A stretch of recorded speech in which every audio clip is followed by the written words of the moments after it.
நீங்கள் கொடுத்த ஆட்சி கேடுகட்ட ஆட்சினா உங்களை தாண்டா விமர்சிக்க முடியும். நீங்கள் என்னத்தை கிழிச்சீங்க? 50 ஆண்டுகளா போராடுறோம். 20 ஆண்டுகள் இப்ப அந்த மக்கள் போராடிட்டு இருக்காங்க.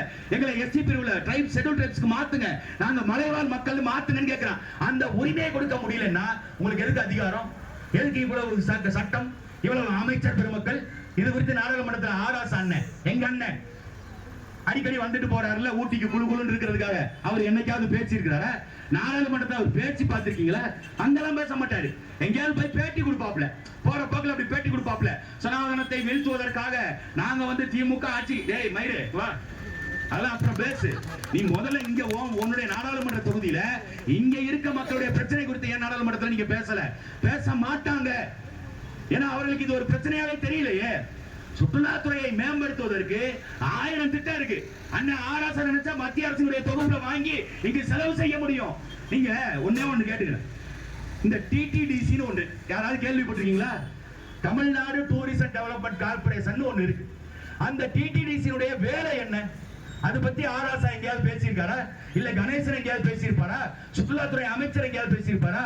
உண்மையிலுமே சுற்றுலாத்துறைக்கு கீழே இயங்குற அந்த ஒரு அமைப்பு, அந்த அமைப்பு ஒவ்வொரு சுற்றுலா மையங்களுக்கும் போய் அங்க அரசினுடைய கட்டமைப்பு எப்படி இருக்கு, வரக்கூடிய சுற்றுலா பயணிகள் அவங்களுக்கு அங்க எல்லா வசதிகளும் செஞ்சு கொடுக்கப்பட்டிருக்கா, இதெல்லாம் பார்த்து அங்க இல்லாததை செஞ்சு கொடுக்கணும். அதுக்குதான் டூரிஸ்ட் டெவலப்மெண்ட் கார்பரேஷன் வச்சிருக்கான்.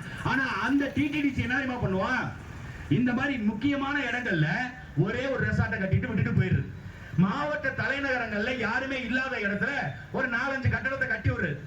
அந்த கட்டிடத்துல போய் அண்ணா வந்தாரு, எம்ஜிஆர் வந்தாரு, அதுக்கு முன்னாடி காமராஜர் வந்தப்ப ஏசி மாட்டி விட்டேன், இந்த மாதிரி கதைலாம் பேசுவான். காமராஜருக்கு ஏசி வேணும்னு நாங்க தான் போய் மாட்டி விட்டோம்னு பேசுறேன். இந்த திமுகவினுடைய நிர்வாகிகள் உங்கள்ட்ட கேட்கிறோம், டிடிடிசி எத்தனை நீங்க கட்டடங்களை கட்டியிருக்கீங்க? தமிழ்நாடு முழுக்க டூரிஸ்ட் டெவலப்மெண்ட் கார்பரேஷன் சார்பா எத்தனை சுற்றுலா மையங்களை நீங்க கட்டி வச்சிருக்கீங்க? கட்டி வைக்க முடியும். ஏங்க அரசுக்கு வருவாங்க. இப்போ ஒரு டிடிடிசி ஒரு கட்டடத்தை, ஒரு ரெசார்ட்டை அரசாங்கமே கட்டுது. ஆண்டு முழுக்க அதனுடைய வருவாய் இருக்கும். ஆண்டு முழுக்க அங்க வேலை செய்யறதுக்கு ரிசப்ஷனிஸ்ட் தேவைப்படுவாங்க. ஆண்டு முழுக்க அங்க சமைச்சு கொடுக்கறதுக்கு ஆள் தேவைப்படுவாங்க. ஆண்டு முழுக்க அதை சுத்தம் செய்வதற்கு ஆள் தேவைப்படுவாங்க. இப்படி பல இடத்தில் வேலை வாய்ப்புகளை உருவாக்க முடியும். சுற்றுலா மையமாக மாற்றி அதை செய்யணும்ல. ஆனா அதை செய்ய மாட்டான். இப்ப கீழே மசனகுடிக்கு பக்கத்துல மாயார்ல சிங்காரால அங்க கட்டடங்கள் இருக்கு, அரசு கட்டடங்கள், அரசு வரிப்பணத்தை கட்டிய கட்டடங்கள். இங்க இருந்து போன ஈபி தொழிற்சாலை, இங்க இருந்து போனாங்கல்ல இவங்க மின்சார பொறியாளர்கள், மின்சார ஊழியர்கள், அவங்க வேலை பார்க்கறதுக்கு அந்த கட்டடம் கட்டினா அவங்க வேலையெல்லாம் முடிஞ்சிச்சு, கிளம்பிட்டாங்க.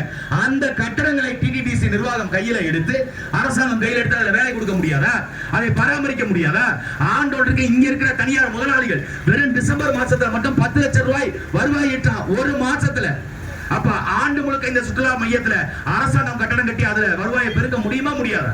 இப்படி எல்லாம் வருவாய் பெருக்கலாம். விவசாயிகளுடைய பொருளை வாங்கி வித்து அதுல வர்ற லாபத்துல விவசாயிகளுக்கு சம்பளமும் கொடுக்கலாம், அதுல பொருளாதாரத்தையும் ஈட்டலாம்.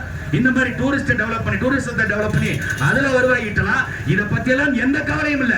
ஆனால் அரசாங்கத்துக்கு வருவாய் வருது. எங்க இருந்து வருது? ஒன்னு இந்த மாதிரி கக்கூட்ல இருந்து வருது, இன்னொன்னு கான்ட்ராக்ட்ல இருந்து வருது, இன்னொன்னு டாஸ்மாக் கடையில இருந்து வருது. எங்களுக்கு அந்த வருமானம் போதும். இது எப்படிப்பட்ட ஆட்சி? கேவலமான ஆட்சியே தெரியல. ஒரு அரசனுடைய திட்ட அறிக்கை எப்படி இருக்குன்னு பாருங்க.